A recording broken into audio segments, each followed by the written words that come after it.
فاروق اعظم رضی اللہ تعالیٰ عنہ 27 سال کی جوانی میں آپ نے اسلام قبول کیا. جب آپ کی عمر شریف صرف 27 سال کی تھی، اور بھی اقوال اس میں ہیں، 27 سال کی عمر میں آپ نے اسلام قبول کیا اور آپ 40ویں مسلمان ہیں، یعنی آپ 40ویں نمبر پر مسلمان ہوئے ہیں.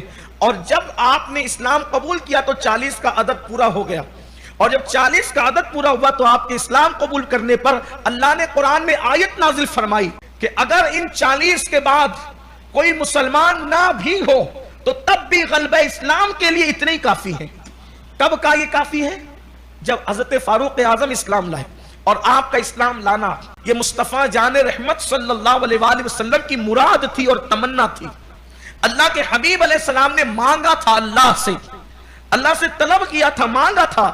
جس وقت میرے آقا علیہ الصلوۃ والتسلیم نے دعا کی، شب جمعہ تھی، اے اللہ عمرو ابن ہشام اور عمر ابن خطاب ان دونوں میں سے کسی ایک عمر کو ایمان کی دولت عطا فرما اور اس کے ذریعے سے اسلام کو عزت عطا فرما.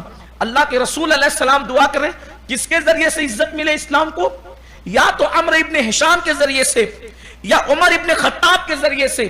اللہ تبارک و تعالیٰ نے فاروق اعظم کو ایمان کی دولت عطا کی. عمر ابن ہشام کون تھا؟ یہ ماموں تھا حضرت فاروق اعظم کا. عمر ابن خطاب کا ماموں تھا یہ عمرو ابن ہشام. اس کو ہم آج کل جو پہچانتے ہیں وہ ابو جہل سے پہچانتے ہیں، اس کو ہم ابو جہل کہتے ہیں، اس کا اصل نام عمرو ابن ہشام تھا. آقا علیہ السلام نے فرمایا 2 عمر میں سے کسی ایک کے ذریعے سے اسلام کو عزت عطا فرما. اور پھر جس دن فاروق اعظم نے اسلام قبول کیا اس دن اللہ کے رسول نے نعرہ تکبیر بلند فرمایا. اسی طریقے سے اللہ تبارک و تعالیٰ نے آپ کو علوم قرآن، علوم حدیث پر بڑا درک عطا فرمایا تھا. اس کا تذکرہ ہی نہیں. صرف سورۃ البقرہ ایک سورت 2.5 پارے پر مشتمل فاروق اعظم رضی اللہ تعالیٰ عنہ نے اللہ کے رسول صلی اللہ علیہ وآلہ وسلم سے 12 سال میں سیکھی تھی. 12 سال میں سیکھی تھی. 12 سال میں سیکھی تھی. 12 سال میں سیکھی تھی. آپ اندازہ کریں سکھانے والا معلم کائنات ہو اور سیکھنے والا عمر ابن خطاب ہو اور 12 سال میں ایک سورت سکھائی جا رہی ہو تو حضور علیہ السلام نے کیا کیا نہیں سکھایا ہوگا اور فاروق اعظم نے کیا کیا نہیں سیکھا ہوگا. یہ آپ کے علوم تھے، بڑا علم تھا. فاروق اعظم ہمارے ہاں کہا جاتا ہے حضرت عمر بن خطاب کو. یہ جملہ بڑا خاص ہے، ہاتھ جوڑ رہا ہوں سادات کے قدم چوم کے. فاروق کہتے ہیں حق اور باطل کے درمیان فرق کرنے والا، اعظم کہتے ہیں بڑے کو. اب کیا معنی بنا؟ حق اور باطل میں فرق کرنے میں بڑا. بولو یار، کسی کے 2-3 بچے ہو شاہ جی تو آپ پوچھے بھائی بڑا کون سا ہے؟ اعظم. تو وہی بڑا ہوگا نا جو پہلے دنیا میں آیا. بولو یار کی ہو گیا آج؟ بڑا وہی ہے نا. فاروق اعظم کوئی کتاب لے آئے، بخاری، مسلم، ترمذی، ابو داؤد، نسائی، ابن ماجہ، حاکم، قسطلانی، اسقلانی، سیوطی، بہقی، طبرانی، قاضی عیاض، ابن حجر مکی، علامہ علوسی، فخر الدین رازی، قاضی ثناء اللہ پانی پتی، مولانا مدودی، ابن ابی حاتم، ابن کثیر، ابو حنیفہ، شافعی، مالک، احمد بن حنبل. کوئی کتاب لے جہاں حضرت عمر بن خطاب کے کلمہ پڑھنے کا ذکر ہے. جاگو یار. جب میں پڑھتا تھا میٹرک میں نے کیا ہے جام کے چیمہ سے. بڑی خاص بات ہے، جب میں پڑھتا تھا یعنی 90 کے شروع میں جب میں پڑھتا تھا تو ہماری اسلامیات کی جو کتاب ہوتی تھی نا اس میں بھی یہ واقعہ لکھا ہوتا تھا. بولو یار. اب 6 اور 7 نبوی میں کون سی سن؟ یعنی سادہ کرتا ہوں، جب حضور نے اعلان کر دیا نا کہ میں نبی ہوں، نبی تو پہلے تھے نا، اعلان اس کے 7 سال بعد. جاگو یار، میں ذمہ داری کے ساتھ بات، کتنے سالوں بعد؟ یعنی 7 سال تک حضرت عمر بن خطاب کو پتہ نہیں چلا حق کیا ہے باطل کیا ہے.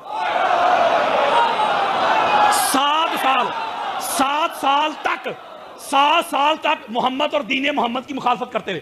بلکہ ایک روز جب کلمہ پڑھا، توجہ میرے تو رکھیے گا، ایک روز گھر سے نکلے تلوار لے کے، آج محمد بن عبداللہ کو میں نے قتل کر دینا معاذ اللہ. کسی نے کہا کیوں بھائی؟ ہمارے خداؤں کو برا بلا کہتا ہے. اس وقت محمد کا خدا اور تھا. ہوئے. اچھا تلوار لے کے جب جا رہے، بڑی خاص بات دینی ہے میں نے. تلوار لے کے جب جا رہے تھے راستے میں ایک بندہ ملا. اس نے کہا کدھر جا رہے ہو؟ آج محمد کو قتل کرنے جا رہا ہوں معاذ اللہ، ہمارے خداؤں کو برا بلا کہتا ہے، صفایا کر دینا، یہ کر دینا، وہ کر دینا. وہ بندہ کہتا ہے بھائی محمد کو بعد میں قتل کرنا، پہلے اپنی بہن کی تو خبر لے. وہ تو کلمہ پڑھ چکی ہے محمد کا صلی اللہ علیہ وآلہ وسلم. بہن کے گھر کی طرف چلے گئے. وہ سورہ مریم کی تلاوت کر رہی تھی. بہن کو جا کے مارا پیٹا, بہنوئی کو بھی. جب مار لیا, بڑی خاص بات دینے لگا ہوں, جب مار لیا تو پھر کہتے ہیں وہ جو تو پڑھ رہی تھی نا مجھے دے, قربان جاؤں اس بہن پہ بھی.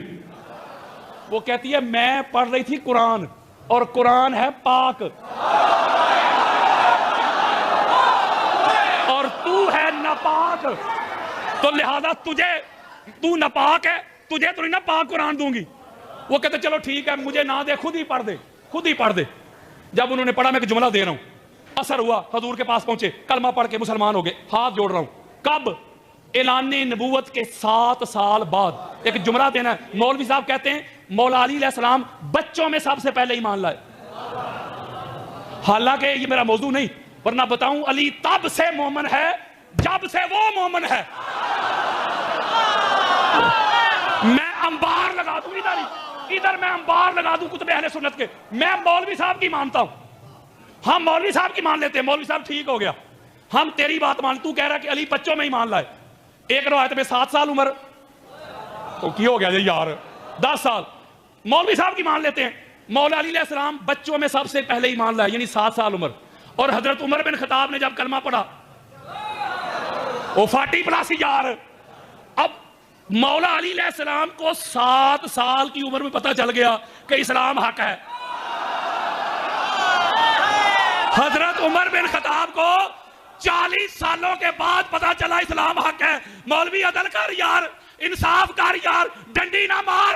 اور جو حضرت عمر بن خطاب سے 35 سال پہلے حق اور باطل میں فرق کرنے والا ہو وہ فاروق اعظم نہیں, تو جسے 40 سالوں بعد پتہ چلے وہ فاروق اعظم کیسے ہو گیا؟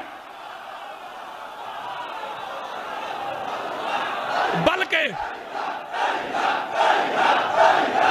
بس کلوز ہے. حضور فرماتے ہیں مولا جدھر علی مڑ جائے تو حق کو ادھر موڑ دے, تو حق کو ادھر پھیر دے. یار بڑی عجیب بات نہیں, حضور علیہ السلام نے یہ نہیں فرمایا مولا جدھر حق ہو نا ادھر علی کو چلانا. اگر حضور یہ فرماتے تو پھر علی علیہ السلام محتاج ہوتے حق کی اتباع کے. میرے آقا نے فرمایا نہیں, علی نے حق کی اتباع نہیں کرنی, حق نے جدھر علی مڑ جائے, علی کا مڑنا حق ہے, علی کا بولنا حق ہے, علی کا امر حق ہے, علی کا حکم حق ہے, علی کا گھرانہ حق ہے, علی کا دادا حق ہے, علی کا بابا حق ہے, علی کی امی حق ہے, علی کا بابا حق ہے, علی کی پاک زوجہ حق ہے, علی کے بیٹے حق ہے, علی کی بیٹیاں حق ہے, علی کا بھائی حق ہے. علی ہے سراپا حق.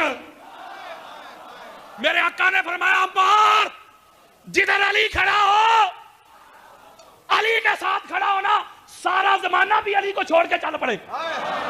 کثرت کو نہ دیکھنا.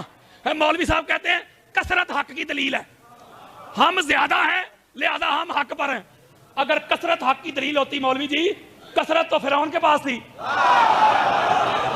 حق موسیٰ علیہ السلام کے پاس, اور کثرت تو نمرود کے پاس تھی, حق ابراہیم علیہ السلام کے پاس, اور کثرت تو ابو سفیان, امیہ, ابو لہب, ابو جہل, اتبا کے پاس تھی, حق محمد رسول اللہ کے پاس تھا, اور کثرت تو یزید پلید کے پاس تھی, حق حسین ابن علی کے پاس تھا.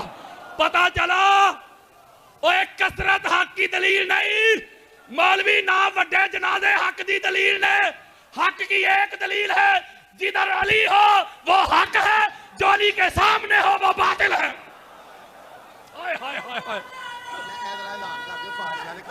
یہ ایک جی ٹی وی پہ بھونکا تھا نا ابھی, اس کو 1 گھنٹہ میں نے جواب دیا ہے سرکار ابو طالب علیہ السلام پہ. ایک بڑی خاص بات دینے لگا ہوں, جو مردوں میں سب سے بڑا سچا ہو اسے کہتے ہیں صدیق اکبر, اور جو عورتوں میں سب سے بڑی سچی ہو اسے کہتے ہیں صدیقۃ الکبریٰ. لو جی, میں نہ میری بات نہ کسی شیعہ مولوی صاحب کی بات, ہم پوچھتے ہیں ام المومنین حضرت عائشہ صدیقہ سے. داغو یار, اما عائشہ صدیقہ سے پوچھتے ہیں, اما آپ بتا دیں, آپ ہی مسئلہ حل کر دیں, کائنات میں سب سے بڑی سچی کون ہے؟ امام طبرانی اہل سنت کے سر کا تاج, اپنی موجم میں لے کے جلد نمبر 3 صفحہ نمبر 192, بیروت لبنان کی چھپی ہوئی کتاب. 15 کتابیں اہل سنت کی دیتا ہوں, سنو ذرا. اما عائشہ صدیقہ کیا فرماتی ہے؟ فرماتی ہے ما رأیت احد قط اصدق من فاطمہ غیر ابیہا. اما کہتی ہے لوگوں, پوری کائنات میں پاک زہرا کے بابا کے بعد میں نے فاطمہ الزہرا سے بڑا سچا کائنات میں کوئی دیکھے. ہوئے ہوئے ہوئے ہوئے. لو جی ایک نکتہ دے کے آپ سے اجازت, پھر کبھی صحیح. ایک بڑا خاص نکتہ ہے. اب پتہ چلا اللہ قرآن میں کہتا ہے اے نبی کے صحابیو سچوں کے ساتھ ہو جاؤ. اب بولو یار سچوں کے ساتھ ہو جاؤ. اب بڑی خاص بات ہے. آیت مبالغہ کا پتہ ہے نا آپ کو, آل عمران 61. میں مبالغہ نہیں پڑھنے لگا, مبالغہ نہیں پڑھنے کا نکتہ جو میرے موضوع سے ریلیٹڈ ہے, اور ایسا نکتہ ہے سینہ ٹھنڈا ہو